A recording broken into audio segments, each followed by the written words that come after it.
Ever since Marco Polo brought the noodle back from China some 700 years ago, pasta has earned its place on tables around the world.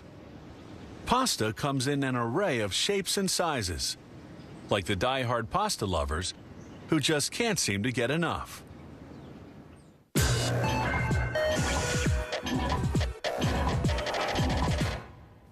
Pasta is actually Chinese in origin.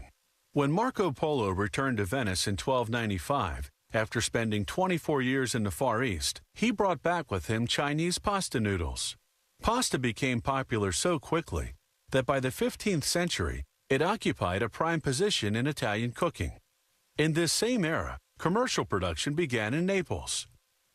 Italians today favor macaronis and raviolis with garlic and cheese.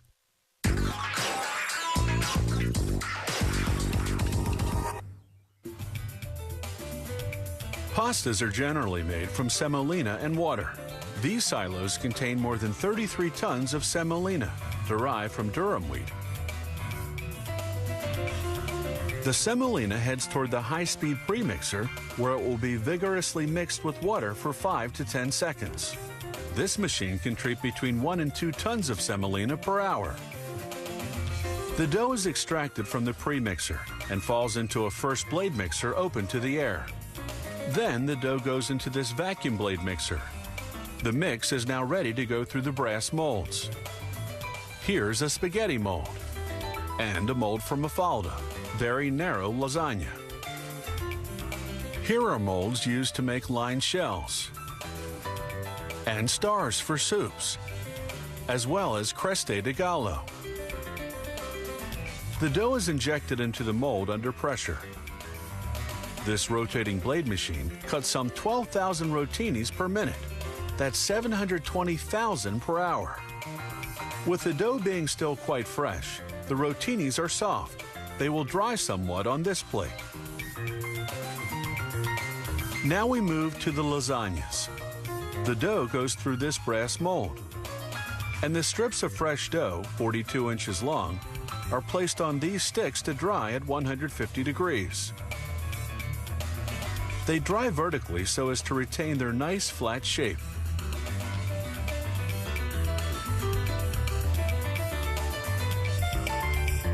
After drying for 15 hours, the strips are then cut in 4, thus making 4 strips measuring about 10 inches each. To minimize losses and make cutting the dry lasagna easier, scissors trim the dough pieces into equal lengths on the sticks. The long lasagna drying process begins. Once dry, the lengths of lasagna are finally cut. They're now ready for packaging. To make some of the other pastas, the mix has to be worked a bit more in order for it to have the required shape. The dough goes through this roller, which gives it the desired thickness. And now butterflies are formed. This mold cuts 7,500 of them a minute, for a total of 450,000 an hour. The sheet of dough is 2 feet wide.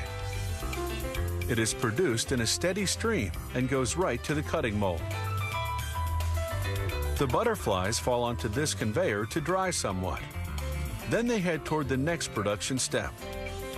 Certain short pastas, such as these butterflies and fusillis, have to be dried, so they're then put into this full dryer.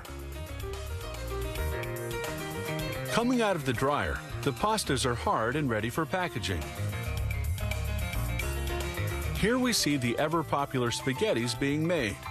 As with lasagnas, spaghettis are also dried vertically. Now, this automated machine places the spaghettis onto a cutting table and breaks them to the proper length. The spaghettis are now ready for packaging. Exact quantities to be bagged are determined by computer. Then the spaghettis go gently down this chute.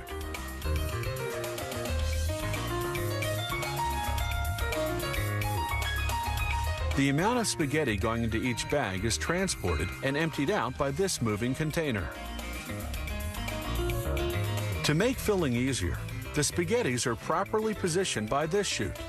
In just 1 minute, This machine can package 10 8.8-pound bags. Whenever needed, it can handle up to 60 bags a minute. Pastas are a favorite meal the world over.